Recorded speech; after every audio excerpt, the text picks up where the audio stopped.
Okay, ladies and gentlemen, before we get started with the episode, we have a couple of voicemails. We are going to start with Jason Rogers, who once again called in advance to get his prediction in for the NC State game. And let's listen to what he has to say now. Hello, Ben. Hope this message is finding you guys well in Roanoke, Virginia today. Just want to put my prediction out there for the NC State game. I think we're going to come away with a victory, 24-10. I do not believe that State has faced a defense as good as ours yet, and I think we're just going to hold MJ Morris to 10 points. And I think that our offense is Henry Beeland. They're going to turn some heads this week. And my prediction is, again, 24-10. My question is, do you think with the defense that NC State runs being a 3-3-5, do you think that is not a very good defense to run against a good offensive running team? That's my prediction this week. That's my question. And I hope you guys are doing well. And as always, go Duke. Jason, as to your question about whether the 3-3-5 defense that NC State utilized against the Blue Devils was the wrong one, the answer is yes. Yes, it was. But let's be happy about it. Now let's turn to your next message, called in early, to get your prediction of the Duke-Florida State game in on this week's preview pod. So let's hear what you have to say now. Hello, Dan. What another wonderful week in Duke football we've had. We showed out to the NC State Wolfpack, and that was just a wonderful game. Love to see the defense really do well, shut them down to 3 points, only threw the ball one time the second half, and just that was a big win for Duke. Coming off a bye, coming off the Notre Dame loss, that was just a real big win altogether. Well performance by Henry Beeland stepping in. A lot of people really didn't give Duke a chance this week. If you watched other sports channels, listened to other podcasts of the opposing teams, and we really showed up and showed out as usual. But this week we got the Seminoles at Florida State. My game prediction or score prediction is, I'm going to step out here again, 35 Duke to 21 Florida State. And we get done, we're coming back, and we're going to get ready to head up to Louisville and defeat them. So here we go. As usual, go Duke. Jason, I love the prediction, and boy, do I hope you are right. Thank you again for calling in and continuing to call on a regular basis. I appreciate it. Now let's turn over to our friend Tyler Lester and hear what he has to say. He's returned to the podcast after missing out for the last couple of weeks. Hey, it's Tyler Lester. Hadn't got to call in a few weeks, but first off, I want to say, it was good to meet you guys at the Notre Dame game. My big question is, since Elko's got to Duke, we really haven't had a road game where you could say we were going into a really difficult place to play. We went to Kansas last year, and they had a really big crowd there. But other than that, a lot of our away games last year just didn't really have that big game feel. It wasn't like a raucous crowd. Everybody's up and yelling. Florida State is going to be a really loud and lively place on Saturday. So I'm curious your opinion on how you think that might go, and I'm really excited to see how we're going to respond to that kind of environment, and maybe stuff that might leak out about how Elko is going to prep them for it, because you can't treat going to Florida State 7:30 primetime kickoff as you would going to Wake Forest for a 3:30 kickoff on a Saturday afternoon.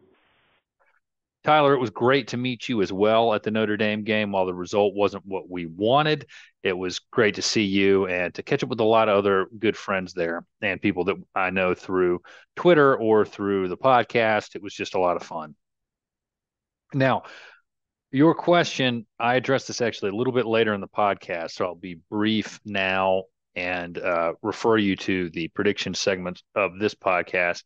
I don't think that this staff is going to let the team get rattled. These guys are too well prepared.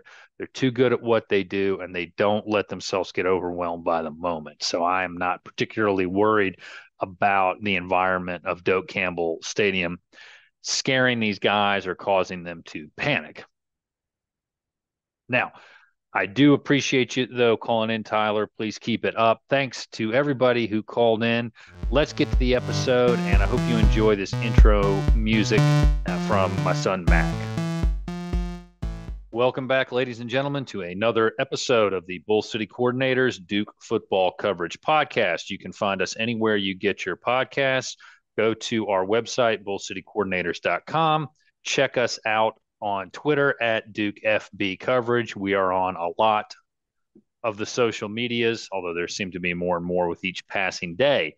We're at the main ones. You can find us there. So before we get into this next interview, just a reminder, please give us a call, 540-632-0150 to get on the podcast. If you call in, you will get on the air or on the digital air, whatever. And actually, before we get started, I just want to say it was great being at the NC State game last Saturday. Saw a lot of former players, met Kobe Kwanzaa, who we'd interviewed previously. That was fantastic. And I also met Josh Sneed. It's been great to see so many players, former players there this year. And I enjoyed catching up with the Section 17 guys and also seeing the 2013 Coastal Champions get honored. That was a wonderful moment that I hope everybody enjoyed. But enough of last week. Let's skip ahead to this week and introduce our next guest, who covers the Florida State Seminoles for Knoll Sports and the Tallahassee Democrat, as well as the USA Today. He previously worked for the Gadsden Times, as well as the Daily Courier. Ehsan Kassim, how are you, sir? I'm doing great. How about you?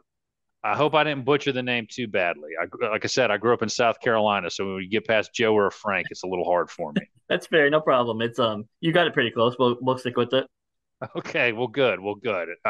Thank you for not beating me up too bad. I try to get everybody's name correct or as correct as I am intellectually capable of. So, uh, why don't you start by introducing yourself to the audience? Just give us a little bit about your background and tell us how you ended up covering the Seminoles. Yeah, no. So I'm grew up in South. My name's Ehsan. I grew up in South Florida. Ended up going to college at Alabama, and I've lived in a few different places. Went to Alabama. And covered not a ton of Alabama football there, but covered a lot of softball, covered a lot of volleyball, women's basketball, different things. Took a job in Grants Pass, Oregon, with the Daily Courier, and then I came back and worked at the Gadsden Times. So ironically, my first college game I covered because I covered Jacksonville State there. My first week on the job, I didn't go to the game, but something happened to Florida State, which their fans don't love. But my first byline at Tallahassee Democrat was actually ironically about how much Jacksonville State got paid to win at Florida State. And then a year later, this job opened up and I applied, and the rest is history. Here I am. Just funny because when I came in, I had people asking me, like, Florida State, they're not good. Why do you want that job? I'm like, hey, it's still Doak Campbell Stadium. That's they may not be good. It's still a well-known brand name, and lo and behold, they are way better than I expected them to be. Well, that's true. And I'm trying to remember correctly. So you covered the 2021 game where Jacksonville State got a win. And I am bringing up right now the box score from that because there's a Duke connection to that game. Damon Philyaw Johnson transferred from the Blue Devils to Jacksonville State and caught the game winning touchdown, 59-yard pass. So there's a Duke connection there. The Blue Devils are everywhere. You mentioned you went to college at Alabama. So off the record, you mentioned you obviously are very wise and try not to pull for the team that you're covering. But do you have ties to the Crimson Tide? Are you following them this season? Uh, did it mess up Okay. a little bit? Yeah, I lost you there for a second. So I was asking if you still root for Alabama. Um, I don't root for Alabama. I never. I grew up rooting for a team in Alabama's conference, so I can't. I just went to college because it was convenient there. But my parents live in Tuscaloosa, so and I do have friends on the beat at Alabama, so I do keep up with them and watch. What's going on. So, and I have a ton of respect for what Nick Saban's done up there. Gotcha. Gotcha. Well, let's switch gears a little bit and get into the team that you currently cover. Let's talk about the Seminoles themselves. They're looking pretty good this year, fair to say, right? Yeah, they pretty strong start. 6-0, 4-0 in ACC. They have arguably the best wide receiver in college football, at least production wise. Obviously, Marvin Harrison at Ohio State is up there, but Keon Coleman is just great addition from Michigan State. Can go get anything. You have Jared Verse on defense. You have Trey Benson, who's one of the top running backs. Jordan Travis, who's had a pretty good season so far. So there's talent up and down that roster. It's pretty. They have wins over Clemson, LSU. Neither at home either. I mean, LSU was a de facto home game because in Orlando, but neutral site win and a road win over Clemson. So those are huge wins. Well, you mentioned some of their key players. We hear a lot. I think most every TV coverage of a game is repetitive of earlier games to some extent.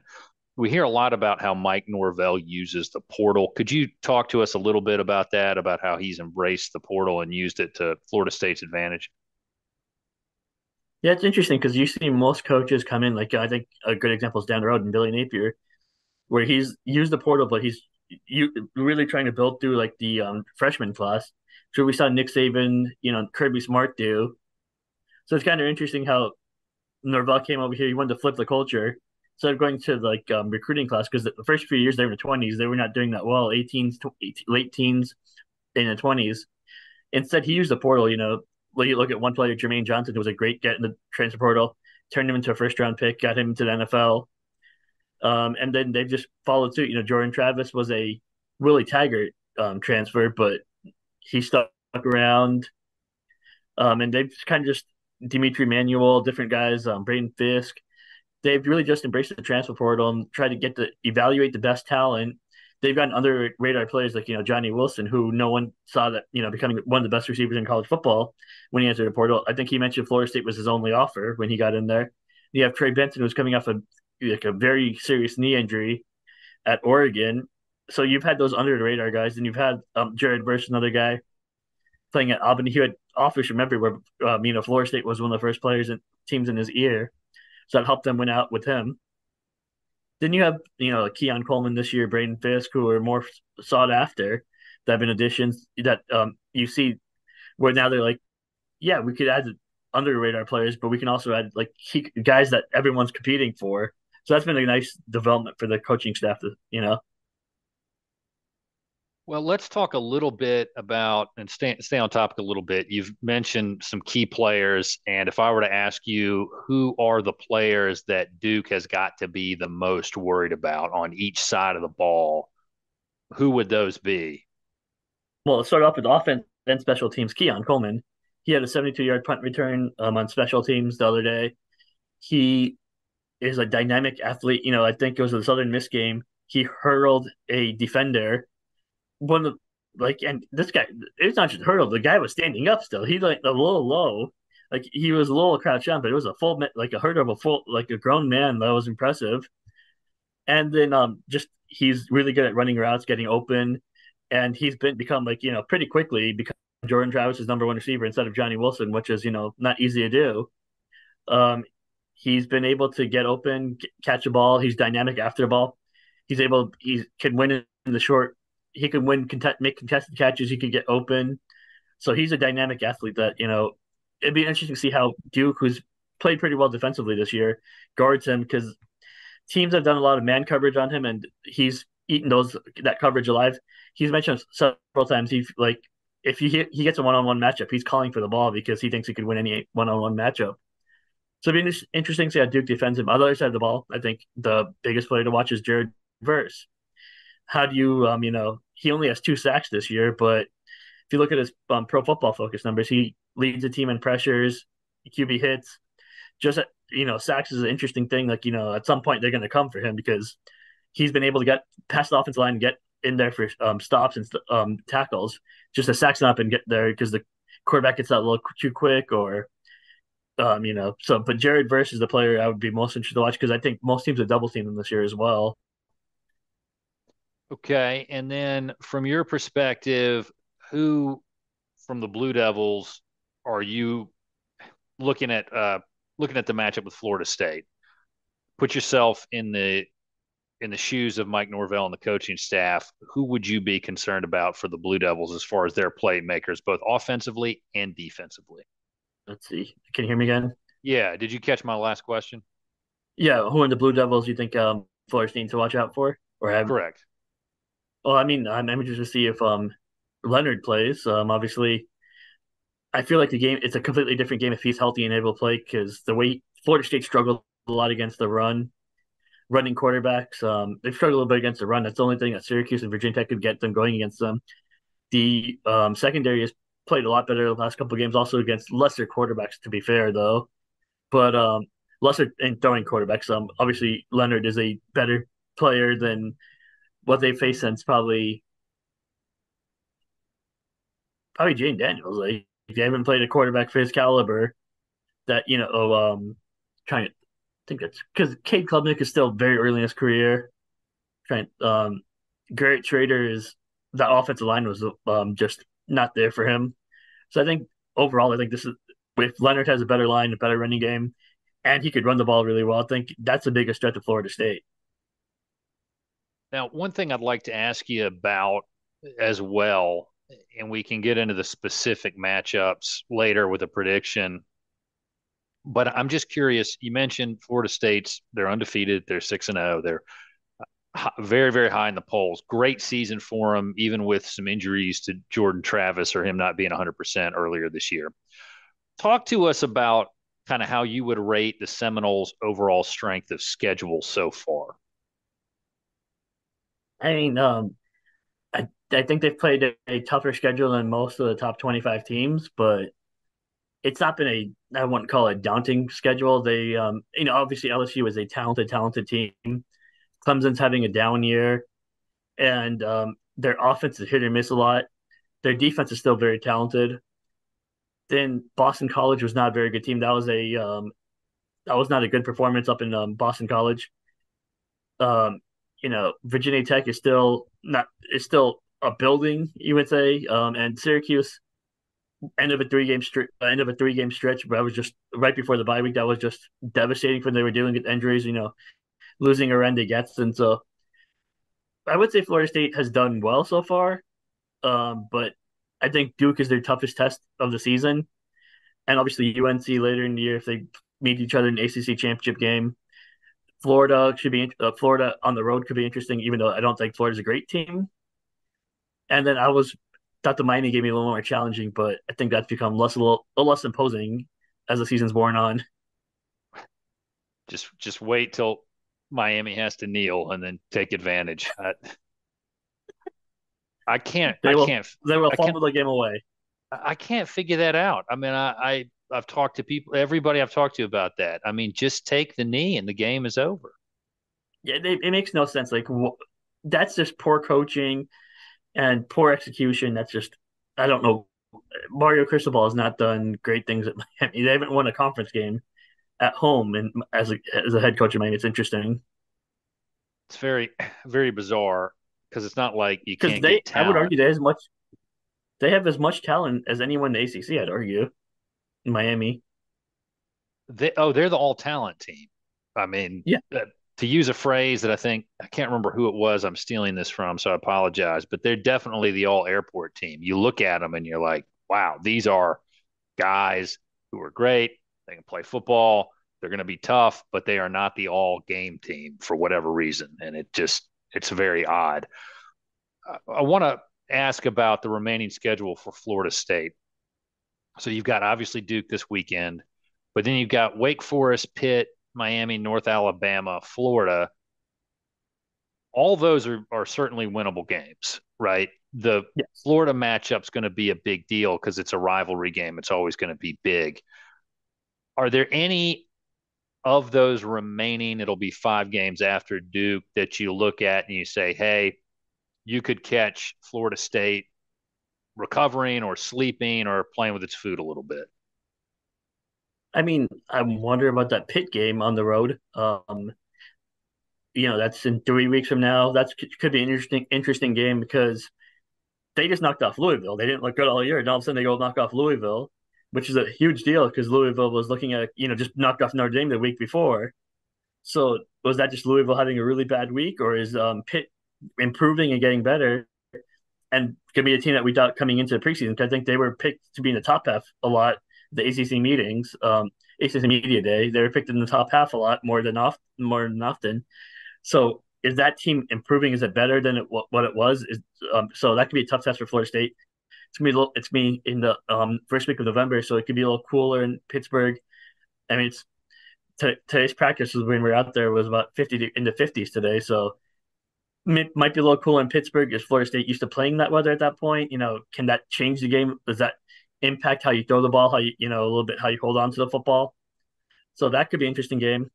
Cutting back, obviously, you mentioned the rivalry aspect. Miami is Miami. They struggle, and the culture is not great right now down there. But could they get up for the Florida State game? I think that's certainly possible. They got embarrassed at their own home last year, 48-3 or 45-3. So they'll probably be motivated for that one. You know, um, you're always playing for pride in that game, and then obviously Florida game.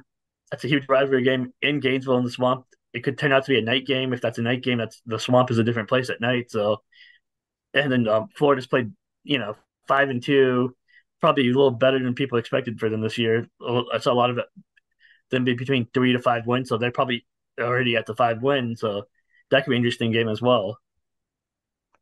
And looking at that Florida game, last year the score was 45-38. Florida State won. This year, like you said, Florida's 5-2. Started off getting just embarrassed by Utah, but has really rebounded since then. It's a rivalry game. It could be really tough. The fortunate thing, though, let's say it doesn't go Florida State's way. I would think by that point you're pretty going to have a pretty good idea of who's going to be in the ACC championship. So I want to use that to segue to my next topic. Is let's talk about floors and ceilings for FSU. Okay, Mm-hmm. what is the floor for FSU this season, and then what's the ceiling, and how much room really is there between those two for this team at 6-0 with a good schedule? I don't want to say an easy schedule because it's never easy, but Yeah, it's a favorable schedule for them the rest of the way after this game on Saturday. definitely. I think we talk about the floor is I'd say 2 losses. Let's say just for the worst case scenario, Florida and Pittsburgh, the two toughest road games left. They trip up, they have an injury, significant injury, or something happens. Those 2 losses. I think 2, 3 losses is the floor for this team, which would be some major upsets at this point. I think if Pittsburgh knocking off Florida State would be an upset. Florida knocking off Florida State, even on the road for either team, at home for either team would be an upset. But I think 2, 3 losses, Miami coming in would be a major upset. So 2, 3 losses would be the floor. And obviously, I don't want to discount Duke because I think this game is going to be close. Um, but yeah, I think the floor is 2, 3 losses. The ceiling is an undefeated regular season, and then defeating UNC in the ACC championship game or whoever's playing in it. More than likely, looks like UNC. I'm guessing at this point, and then getting to the college football playoffs and just seeing what happens because that's just a different animal of the kind of competition you're going to get. Florida State's not going to face the competition they have faced this year up until that point. And I think it's fair to say most other teams in the country are not going to be facing a caliber of offense of Florida State at that point, except maybe a Washington and Oregon. What a swan song for the Pac-12. That is true. I know it's all about TV, or well, there's a lot that we could say about how the Pac-12 fell apart. It would take a long time, but man, are they going out with a bang? And to your point, and some other people have been talking about this, what do you do with a one-loss Pac-12 team? Because that's arguably, and I don't think it's really much in dispute, that is the best conference in the country right now. Oh, it's not even close. As someone who grew up in the SEC, I hear people bragging about the SEC. I'm like, that's not the SEC's not it this year. It's a one loss.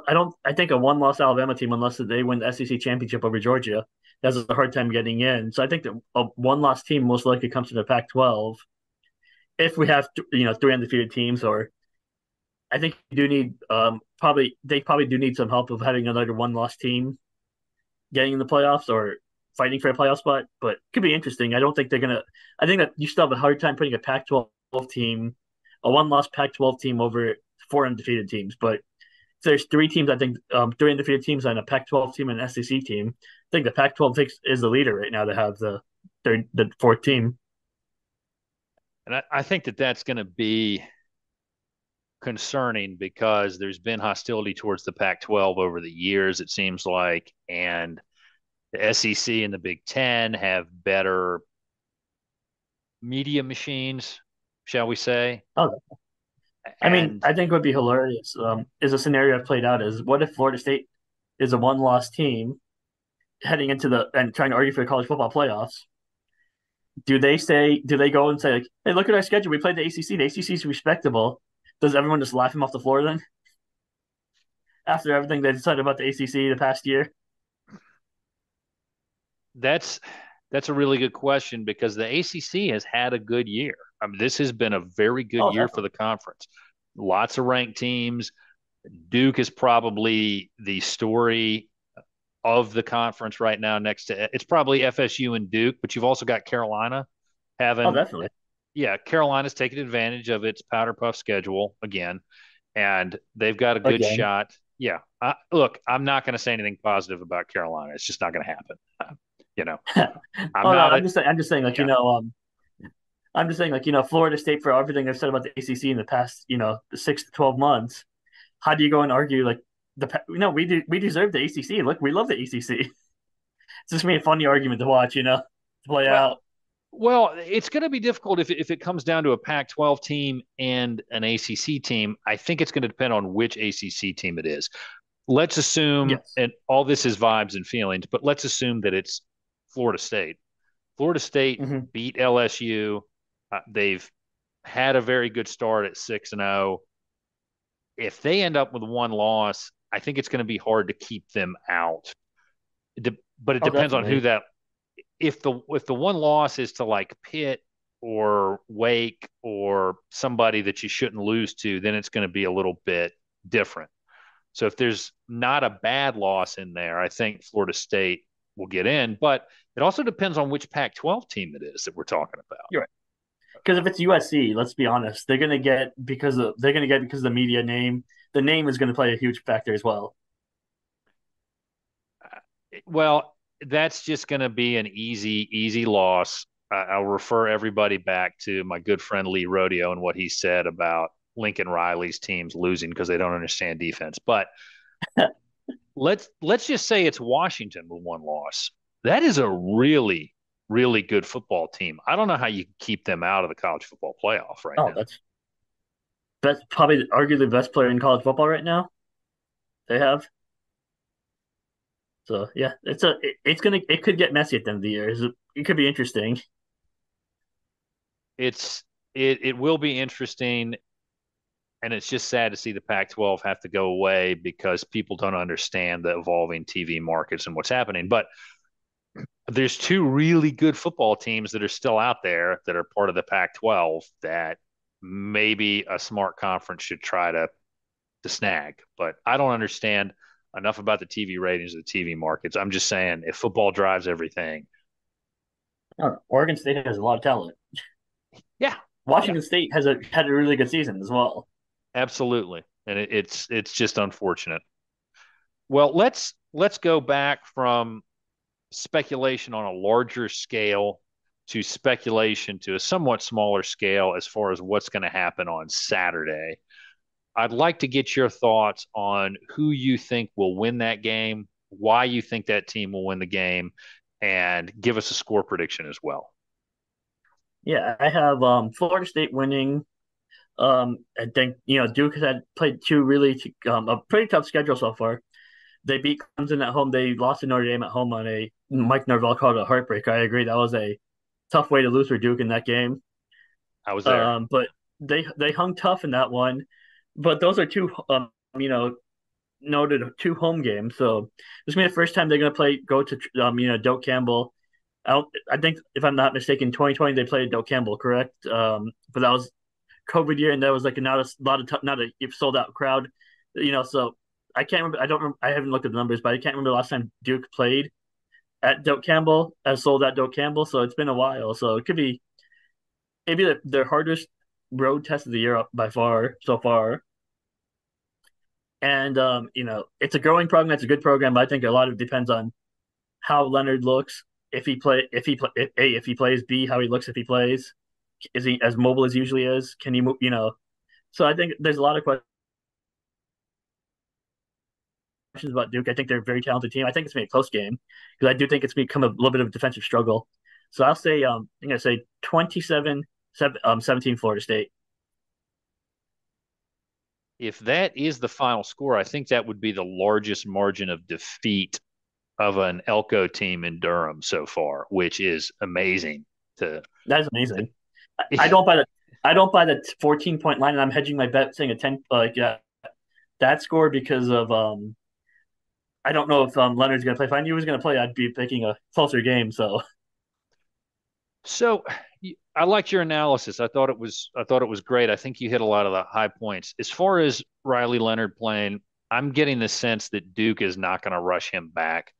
I think that you're probably looking more at maybe Louisville or Wake Forest for him to return, is the sense I get. But again, that's uninformed speculation. So I will leave it at that. he's day Here, to day. what I is it? love Elko's press conference when he answered that question. Like, how is he? He's day to day. It's like Fight Club on a long enough timeline. The survival rate for everyone drops to zero. It's kind of the inverse of that. What is it? You're not. You're. We're all dying in the Sylvia Plath sense of the word, but you're not dying tomorrow. Something like that. That's kind of what I felt about that answer. Here though is my thought on how the game is going to go. And Beelan, he's got a big arm, he's got a cannon, he looks very smart, makes good reads. He ran a couple of times. He had one really, really nice run, but he hit people on the pads, two of which were dropped. He's got to get a little bit more comfortable, but opening up against an NC State defense with Peyton Wilson is not really what you would want to do. Mhm. However, in the alternative, I one thing that I would say about Duke is this is, and I noticed this about Mike Norvell's teams. My law partner is a Florida State alum. I've watched a lot of Florida State with him. And Mike Norvell never really gets intimidated by the moment. He never seems to let it overcome him. He always seems to be like, okay, guys, this is what we need to do. And Florida State does at times have a habit of, I don't want to say playing with its food, but just taking a while for things to settle in. Okay. Yes. That's something that I've noticed about them for the last year and a half. Here's what I want to say about Duke, and as a long-suffering Duke football fan, it is hard for me to break out of the mold that I've developed through decades of watching them. But Saturday night, we're at Wallace Wade for the Duke NC State game. There's a ton of red there. It's instead of Duke versus the world, it's almost like Duke versus its home crowd. Okay. The NC State band is going crazy. They're making a ton of noise. They're doing a great job. The Florida State fan, or excuse me, the NC State fans are just screaming. They're yelling. And I'm sitting there thinking to myself, man, this is interesting for a new quarterback, right? And I've been listening to some Roman history podcasts of late, and those of you who follow my Hmm. website know I make references to Roman history somewhat regularly. It reminded me of the way that the Romans, and I'll just use the large term because that's what they called everybody who wasn't Roman, barbarian, okay, Gauls, whatever. The way that the Gauls, the Britons, the Germans fought is they would just attack you instantly in one big wave, try to overwhelm you, hope you collapse and win the battle. Okay. And there were Italian tribes who did that too. What the Romans did, though, was say, we're going to handle that first punch. We're going to handle your first wave. We're going to stay in our phalanx or our maniple system, and we are not going to get overwhelmed by your first push. And we are going to attack, move forward, and we're not going to get overwhelmed. And that's really what Duke did on Saturday night. They just said, we're not going to get overwhelmed. We don't care. Make all the noise you want. We're going to come out and execute better. We're going to do our system better. We're not going to get rattled. Beeling through that first pick, the team doesn't get rattled. They give up the field goal. They shut NC State down the rest of the way. Okay. So Elko's a very good tactician. I think you said this earlier. Probably best all around coach team that Florida State's going to go up against all year is going to be the Blue Devils. And call me crazy, but here's what I think is going to happen. I think that Duke is going to stay calm. I don't think that they're going to get rattled. I think the Blue Devils are going to stick with it, and they're going to give Florida State all that the Seminoles can handle. And call me crazy, call me stupid, I'm going to take Duke to win 27-23. I'm gonna go in there. I'm entering my dad's little reality that we call Richlandia, and that's where I'm living. We're gonna drop Dad's voicemail with his prediction right now and hear what he's got to say about how things are going in Richlandia. So, Dad, let's hear you now. Well, hello again, everyone. Ben's dad here, calling from Richlandia. Looking forward to that sixth win, hopefully, down in Tallahassee this weekend. A quick look at the Seminoles for you. They average 42 points a game and give up 18 points a game. They have rushed for 177 yards per game and have scored 15 rushing touchdowns. They give up about 141 yards on the ground, and they've allowed 8 rushing scores. They're throwing for 272 yards a game with 16 passing touchdowns, and their completion rate is 63.2%. And they've thrown only 1 interception thus far. So it's time to raise that number a little bit this weekend. They allow 221 yards per game through the air with a completion rate of just over 50%, and they've picked off 3 passes. Punting, they average 42.57. They've committed 40 penalties for 363 yards for 60.5 yards a game. Hopefully that'll continue and maybe be a little bit worse Saturday. Time of possession average for them is 29 minutes and 12 seconds. Third down conversion rate is 41.56%, and they're 8 for 12 on fourth down. They fumbled 7 times, lost 2, forced 9 fumbles, and recovered 4. They've allowed 8 sacks for 46 yards and sacked opponents 16 times for 117 yards. But they've had some issues with the offensive line, and their quarterback's been hit a number of times during the season.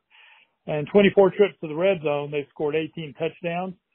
Benson, their leading rusher, at 77 yards a game and 6 touchdowns. And Travis, of course, the running quarterback at times, and has scored 4 times on the ground for him. Coleman, the main receiving target, with 29 catches and 7 touchdowns. Wilson, expected back from an injury this week, and Bell have 20 and 14 catches respectively, with each having 2 touchdown catches. 6 other receivers have at least 10 catches. They spread it around. Defense has 6 players with 21 or more total tackles. They've allowed a kickoff return for a 99-yard touchdown this season. They've struggled to beat BC and Clemson, and Duke likely will be without Riley Leonard again for the second straight contest. We may see a little bit more from Balin than we did against NC State. Dal Mullen hopefully will be back at tight end, although his replacement did a great job, including a touchdown catch. Again, FSU's had a few players injured. Should get some of those back, but the offensive line continues to struggle a bit. And frankly, I see some opportunities for us after watching a lot of their games so far. Might have to contact our defensive coordinator, make sure they're seeing the same things I am. And Coach Norville thinks they're going to be in good shape from the injuries on Saturday night. Another challenge for our Blue Devils, but we've responded to everyone so far. Road win would put us in the driver's seat for a spot in the conference championship game. Prediction? As I said, tough to pick a score in this one, but I'm going to go Duke 23, Florida State 20. We move to 6-1 on our way to 10-2. Let's go Duke. Dad, once again, as Blacksburg Chris said, your prediction is full of hope, optimism, and balls. We also have a guest prediction from a friend of the pod and former Duke player Joey Finnison. He sent me a message with his prediction for the game on Saturday. So let's see what he has to say. Duke's defense is real and it's spectacular. You can tell Joey is a fan of Seinfeld in addition to the Blue Devils.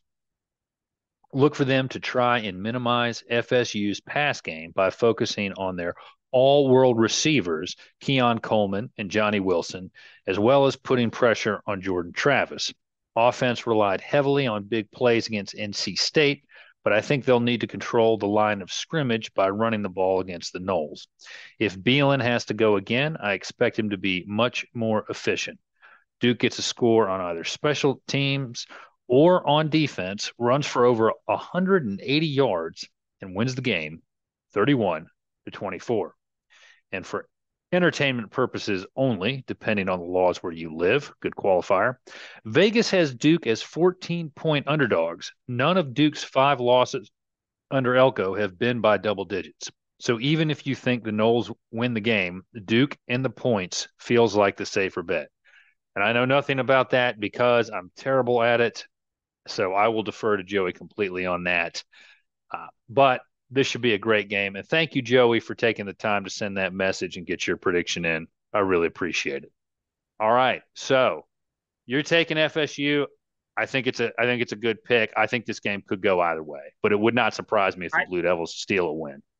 Like I mentioned, I don't think you're crazy. I think it is not a realm of possibility. I think it's very possible. I think, like I mentioned earlier, I think this is Duke's, Florida State's biggest test of the year. They, and they struggle. But you brought up as well, like, look at Boston College. Boston College controlled the clock in first quarter. Clemson followed the same thing. They jumped up. Boston College was up 7-0, 10-3, and Clemson was up 10-0. It is possible if you get up to a start, you can put Florida State in the hole, and they've shown they can come back from those holes. But they've never played a defense as good as Duke, because as good as Clemson was, it's not still not Clemson's defense of the past. As you've seen when Duke and Clemson played. It's not Clemson of old. This is not Dabble Sweeney's heyday team. This is a team that's a little more down compared to it's been. So I do think this will be the toughest defense they played. I think what my coworker Jack Willing brought up a great point. Duke has the best red zone defense. Could be interesting to see if Florida State struggles in the red zone against them. If they can score, Florida State's only not scored only once this year in the red zone. That came last game against Syracuse, where they went for it on 4th down from the 4-yard line. A decision I thought Mike Norvell made the right call on, because it was a 14-3 point game, 17-3 game at that point. And I thought it was the right decision. Put your opponent away. That's the best thing to do, especially against a team that you're much better than. I don't think he does that against Duke. I think he kicks a field goal. Well, so those. Go ahead. Go ahead. I was gonna say, and those 4 points in a game like that, where he kicks a field goal rather than goes for it against a formidable defense, could be the difference. Like you mentioned, 27-23 could be interesting.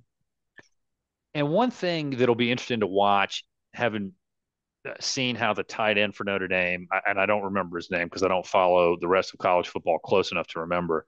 He was tall, athletic, and got all over the field, and Duke had a hard time matching up with him.